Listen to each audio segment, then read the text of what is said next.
Hey guys, so we're back to pre-recording the videos again, make them shorter for you guys as well who are watching them after the fact.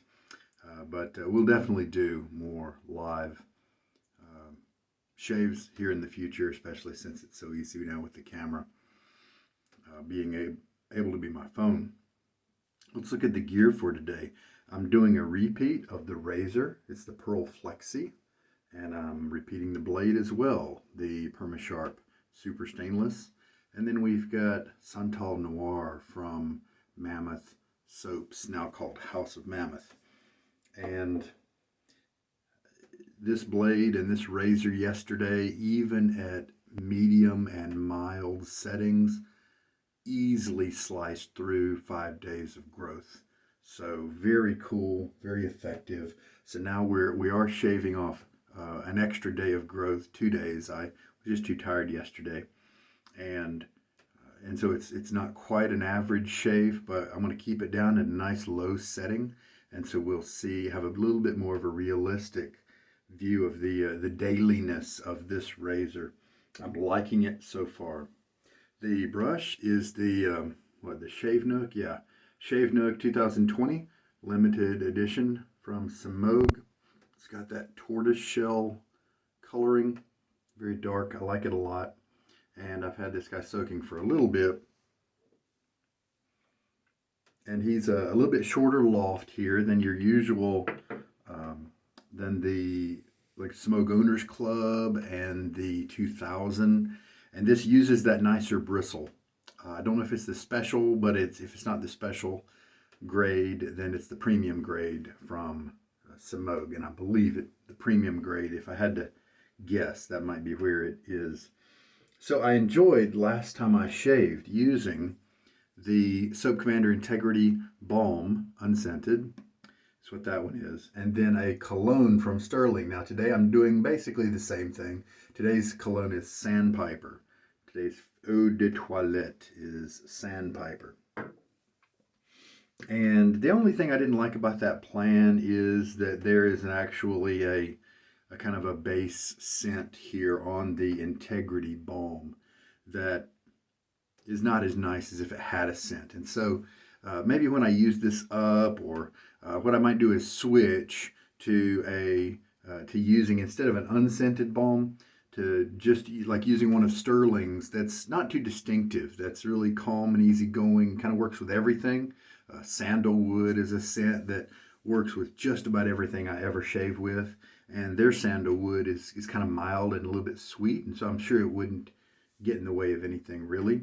And so that's a good option. Agar is an oud type scent, and I really like the Sterling Agar balm as well. So those are some good options, and that would at least give me a little bit of scent while I put on the balm, and then I could put on the cologne after. But so Sandpiper is a cologne that'll be fun to try. I think I've tried it once or twice, and I believe I really enjoyed it. It may not have started out with something that I immediately gravitated towards, but very shortly it became something I enjoyed for many hours to come. All right. I've got my 40 milliliters of water in my jigger starting out. Let's get my face wet. Oh wait, nope, before I get my hands all wet, let us take the blade out, and we're looking at 6 or 7 uses, or 7 or 8 uses on this blade. It has been a good blade for me. It's maybe been one of the better blades that I'm liking right now, that I haven't put very many uses on at all over the years. Fortunately for us shavers, there are so many blades out there, and I've been able to find just a ton of them that work really well. And so when you do that, then you sometimes leave behind some that are great, you know. Now the one thing I've found out about this Flexi, I don't really have alignment problems if I do the following. The blade has a little bit of wiggle room in it, but there's not too much you can do about that because you don't have access to the end tabs. And the head, the top cap itself has a little bit more wiggle room. And so what I do is, it's springy right now because we haven't tightened anything down. So what I do is I kind of work the top cap down and kind of auto center it with my fingers, and then I tighten the knob down. And that seems to have the gap be at a pretty uniform place on both sides, and it eliminates that whole problem. Before, I was just kind of tossing it in and tightening it down without too much care. And with so many razors, you can do that. There's a level of precision there. Well, not so much with this one. But with that simple solution, I got a great shave of it last time. I expect to have a great shave this time too. And I'm keeping it at a setting of 2. There underneath, you can see. Now we can get my face wet.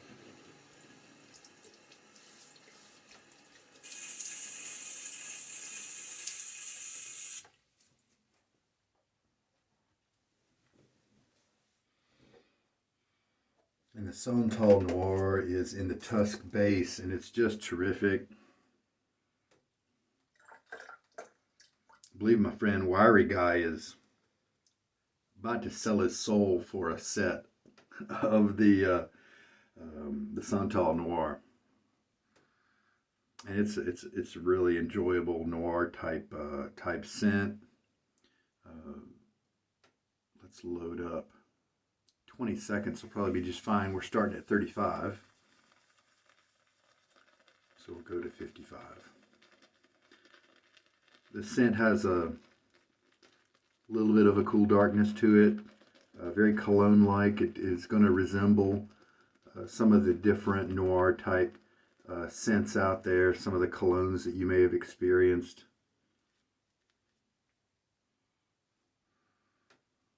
Very nice. And the performance of the Tusk base is just tremendous.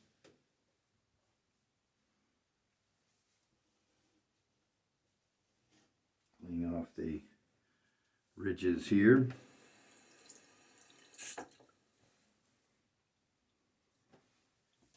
Let's work the lather.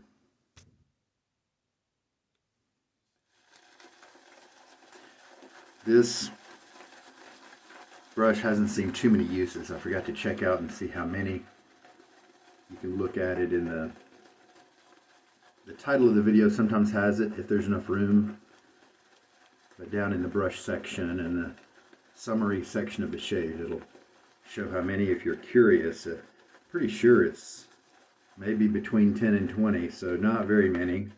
I think I'm getting enjoyable shaves from it, so I think it's broken in terms of at least getting comfortable and holding enough soap, you know, that sort of thing. I think it's already at that stage. It's definitely got a good ways to go with more tips to split. Some on the outside especially have split, but it's definitely got a ways to go. I can feel the backbone as I work it in the bowl here, giving me some resistance as I'm kind of pressing with medium amount of force.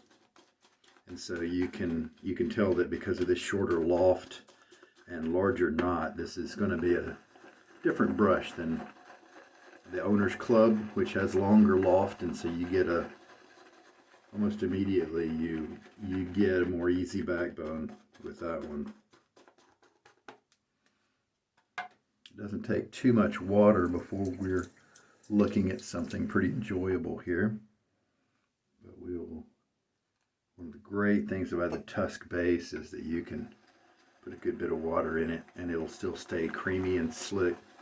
I mean, of course, we know that as you add more water, you get more slick, but it stays creamy a lot longer than some other soaps do while you keep adding water to it.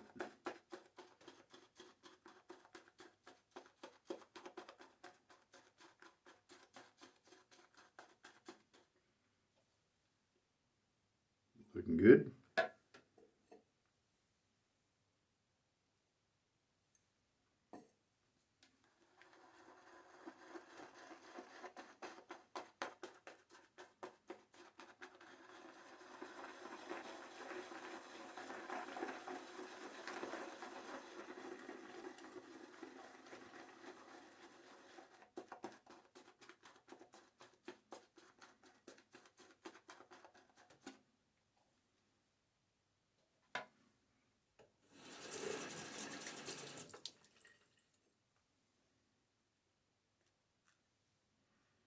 And that's about 22 milliliters, a little bit over 4 teaspoons of water added so far.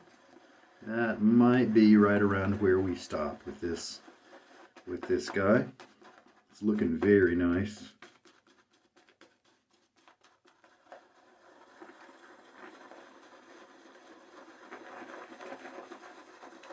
With a brush with backbone like this, I could totally see how it would be really enjoyable to take a soap and just grind on it, you know, one that you are looking forward to using up, and man, you know you're just going to be digging through it with backbone like this. Of course, that doesn't mean you're going to get the right consistency, right? You may have to add a ton of water to if you dig up too much soap, but sometimes it's fun with certain soaps just to go at them. Definitely with a Mammoth soap that sometimes aren't that easy to come by. This one in particular, a limited release, I definitely wouldn't want to abuse it, waste it. All right.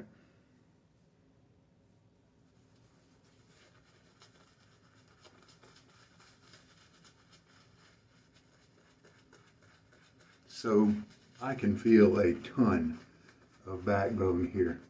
And so this one may only be in the 10, I'm thinking, you know, in the 10s or something like that. Now, it also could be that I could have wet this lather down a little bit too much. And so it kind of emptied out of the brush there. So we'll just go back for a little bit more, and that helps out. But this has got a lot of core backbone here. Yeah, see, it's so wet it's flying off. Definitely with a softer brush with less backbone, it wouldn't be an issue, but this guy is so firm and young that I am going to beef him up a little bit with a few more seconds in the tub here. Increase my creaminess. The tips are reasonably comfortable, and that's a great thing about Semogue. Those tips get enjoyable pretty quick, unlike some other brands out there, like some of my Omega brushes are that way.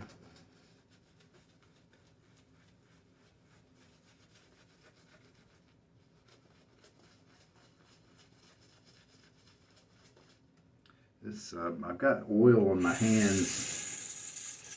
This handle is kind of slick in that case, so I'll rinse it off.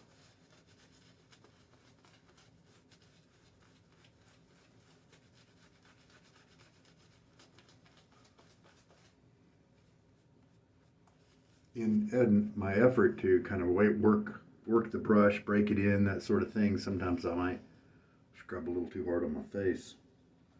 So I definitely feel like I could give myself brush burn with this brush, not because of the scritchiness, but just because of the backbone.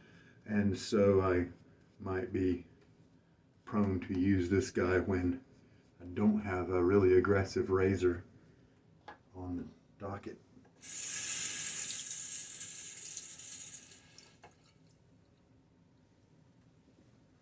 So the Pearl Flexi at 2, one of the big questions that I think is on many people's minds about the Pearl is how does it compare to the Rex Ambassador, and how does it compare to the vintage Gibbs razor? My preliminary findings are that after 2 uses of the Flexi, good many uses of the Rex Ambassador, and which I have sold, and with a good many uses of the vintage Gibbs adjustable, is that the Gibbs reigns supreme as the smoothest of the group. The Ambassador is more, it's just not as smooth. You get a good cut from it, but it's tenuous is the word I've always associated with it. Unsteady. The blade edge is just not held very well. or it feels that it's not held very well as it's moving across my skin. And so I don't enjoy the shave as much. And so it was a very easy decision to sell it, even without yet knowing about the Flexi at the time. And so then as we work with the Flexi seems to be in the middle ground. It's not nearly as weird feeling. It's got a much firmer, consistent, smooth feel than the Rex Ambassador. And so in that sense, to me, it's an all-day win. Unless, of course, you don't like heavy razors. This is a lot heavier than the Ambassador, but in every other metric, to me, it trumps the Ambassador easily and for a lot less money. Now, the question is, let's see how smooth it is as we use it in more normal shaves, down at the milder settings. And of course, I'm going to play with the higher settings as well. Are the higher settings aggressive feeling and very efficient, but not rough? You know, are they still usable at those higher settings, or are they not enjoyable at all at those higher settings? So those are some questions that I want to answer. But this is a terrific feeling shave. The smoothness, it's that kind of feeling you want.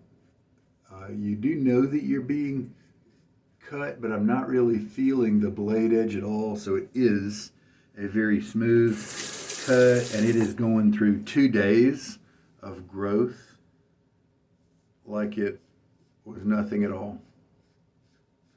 And so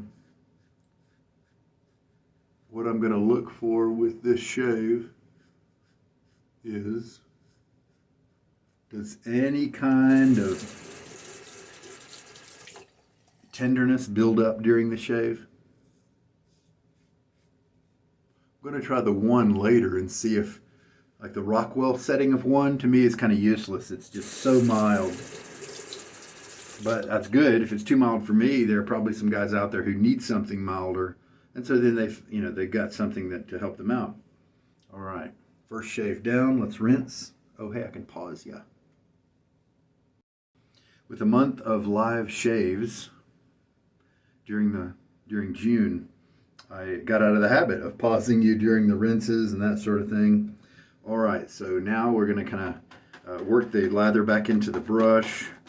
Kind of got flushed out earlier, and I may go back into the tub and add some more soap into the mix here.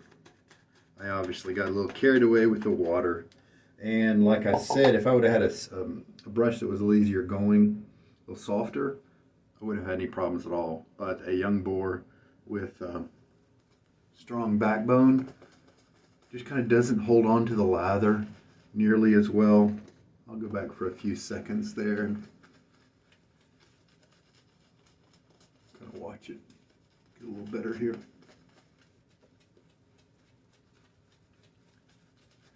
Boars are an interesting little animal because the first 20 uses, sometimes even the first 50 uses are not how they're going to end up. And so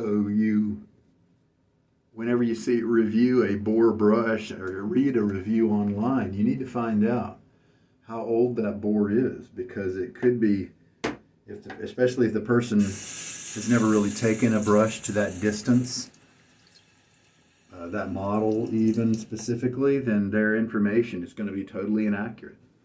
They just transform, or at least most of the time they do. They're definitely going to get softer in the tips as the tip continue to split.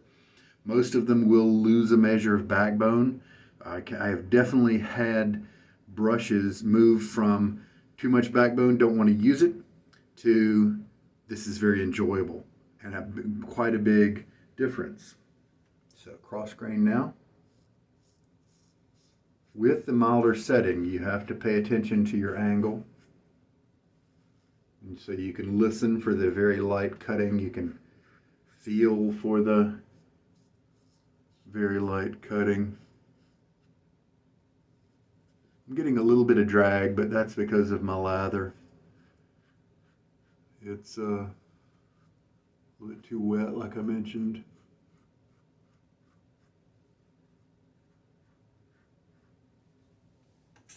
However, still gets the job done.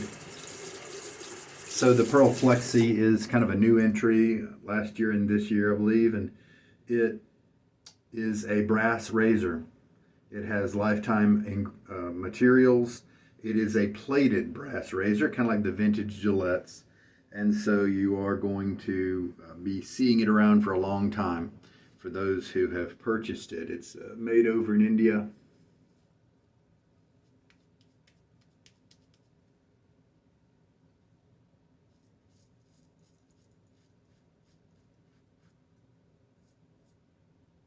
This is a very smooth and comfortable shave. I do not expect any kind of irritation to build up by the end of the shave.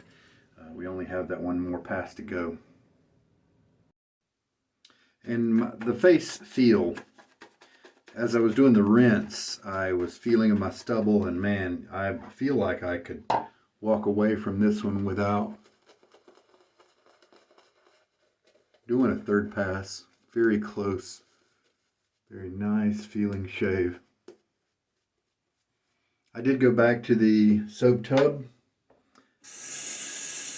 Before each pass I've had to do that, mainly because I added too much water, but because it's a young boar.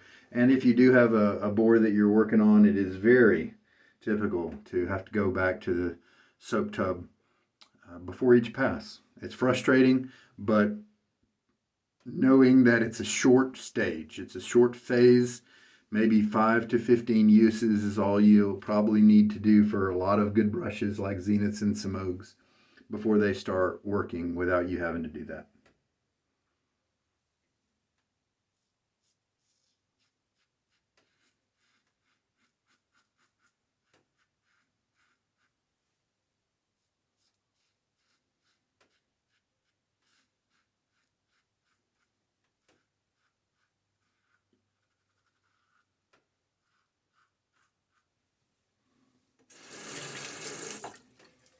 And I bet I can even do, we're at a mild setting, and yes, see, even going against the grain in my trouble zone right there was a piece of cake. So,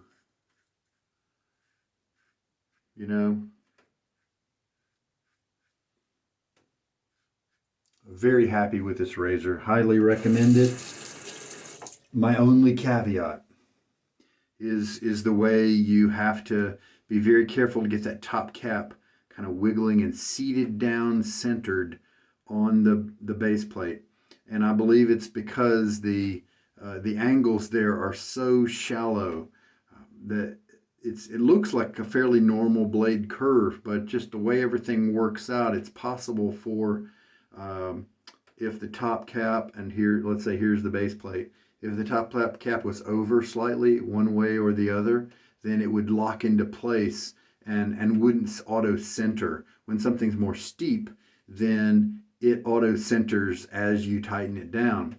But with this razor, it doesn't seem to do that. And so as I press the base plate and top cap together, I would wiggle it so that I found that center spot, which is very easy to do.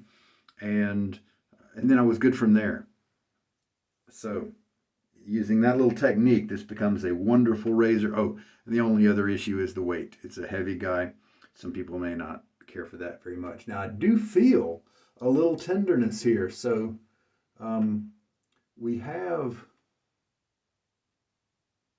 gotten a very, very, very close shave. This is, because I was able to go against the grain, it's not something that I am usually able to do. But it also stirred up just a touch of tenderness.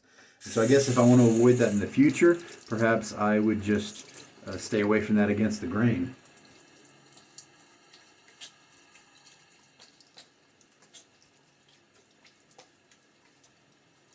Because it did kind of bring me a little bit of irritation, tenderness by the end of the shave.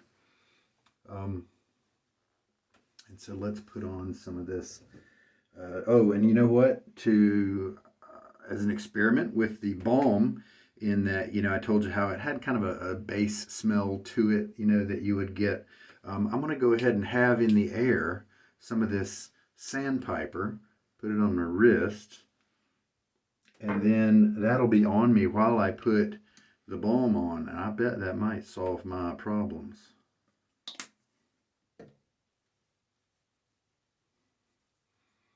Yeah, yeah, I still smell the base a little bit, but it's much more enjoyable.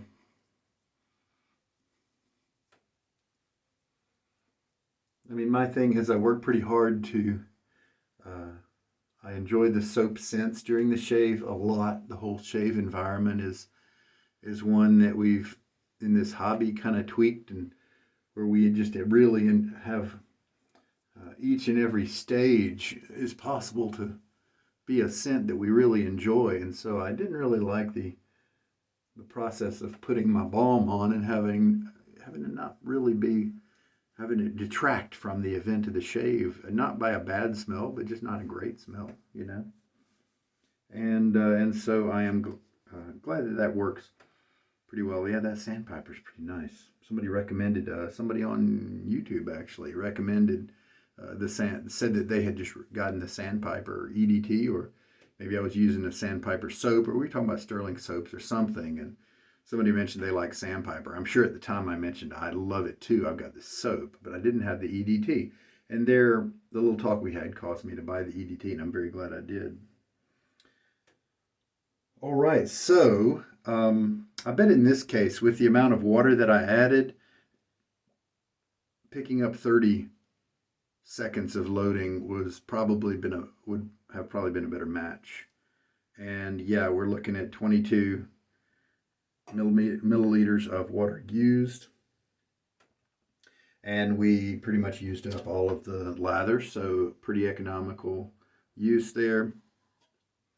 And they put another use on the brush, so that's good. It's going to be, I think it's really going to be a great one as it blooms open. What I'm curious about is I have a bunch of Semogues, and they have medium backbone right now at about the 25 use point. My 1800, my 1305, we got some balm there. Yeah. You can put that all over yourself to help your skin out. My 1250, my 2000. I've got a lot of enjoyable Semogues at play, and I'm hoping that they don't become too floppy once they get a couple hundred uses on them and they really break in with a lot of split tips. What could happen is maybe as the bloom keeps opening up with more and more uses, the tips split, and so the tips splitting could give a little bit of density. And so maybe as we're losing backbone due to the blooming, we might gain a little bit of it back because of all the extra fibers that are coming into play as the tips split. So I'm curious to see what will happen there. I might be interested, if I think about it, to put a post out there online for somebody who's used one of those Semogues that I mentioned that has a tendency to start out really enjoyable. I hope they don't become floppy to a bad degree once they've had a couple hundred uses on them, you know. But we'll see. We'll just see what happens. All right. So yeah, that sandpaper's nice. It's a little bit too kind of fresh and green for this Santal Noir, but I don't have the EDT or anything that matches this soap, so you just kind of have to do the best you can. And the Sandpiper is a nice scent, and the Santal Noir is not fighting it, so at least there's no conflict going on.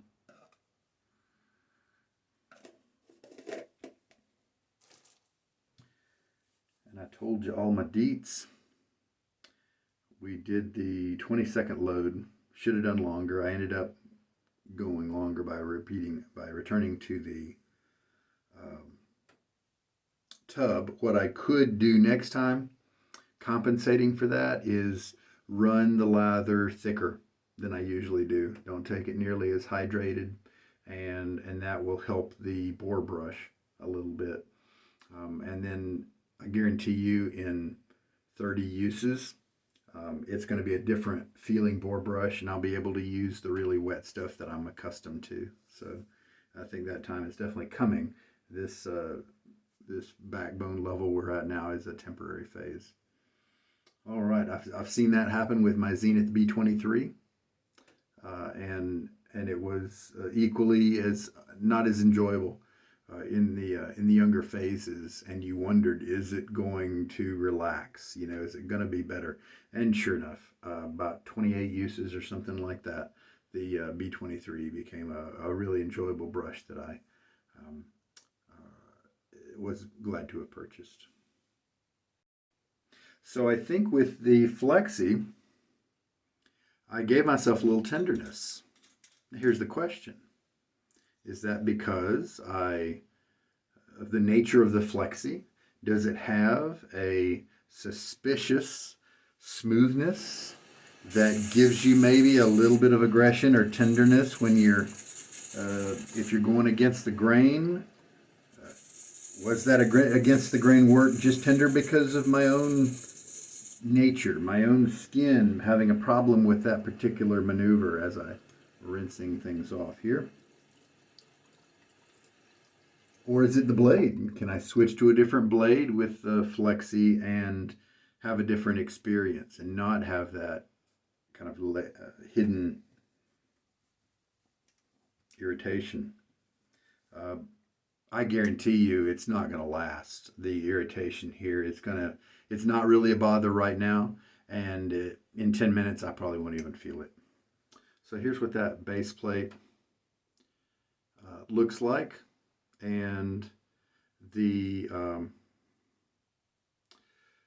top part of the plate is what's firmly affixed to the main structure of the handle.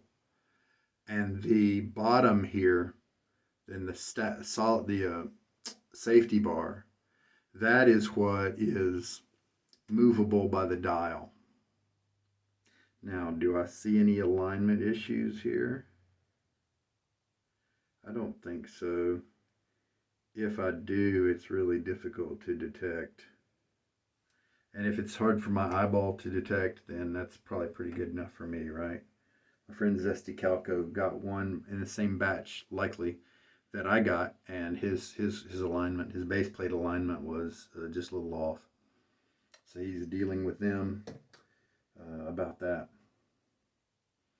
I don't think we have anything else to report for now. I'm just going to clean up. Here is what this brush looks like after the towel stropping, rinsing, that sort of thing. And gradually we'll get more and more of the fibers coming out this far. And looking forward to it. Nice scrubby guy. I'm really glad they put out this particular version, with a shorter length. Any longer, and I think it would have just been another Semogue Owners Club, and you know, we've already got that, right? And so I think this is going to be a wonderful little thing. The Semogue also has the Torga C5, and it is a kind of a scrubby guy like this, maybe even a little wider of a knot, and I think it's akin to this. And so if you are interested in this brush, a Semogue that's got a good bit of scrub to it, then I think the Torga C5 might be the closest that you're gonna get. It's got a slightly different handle, but I still find it pretty ergonomic, and especially for you face latherers out there. And as well, it was pretty backbony at first, but it's getting more enjoyable now that it's about the 25 mark, similar to that Zenith I was mentioning as well. And as a reminder, this Perma-Sharp is not, I'm going to show the blade to you, it's not the 7 o'clock Perma-Sharp from Gillette. It is the Perma-Sharp that's the 7 o'clock, doesn't have a dash, doesn't have a hyphen between Perma and Sharp. This one is actually the Perma-Sharp, and it is a super stainless. Does not say super on the blade, but that's what the blade looks like, and it's kind of a gold colored box. And it seems that the stainless and the super stainless, you've got boxes that say super and don't say super. It seems like they're the same blade. If anybody knows for sure, I'd love a shout out, but I tried to find out if they were the same, and it seems like they are. All right, well, that was a really nice shave. I am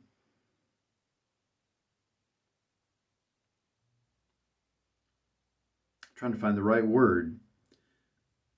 In a way, I'm not surprised by the closeness I was able to get there with such a mild setting. Nice sharp blade.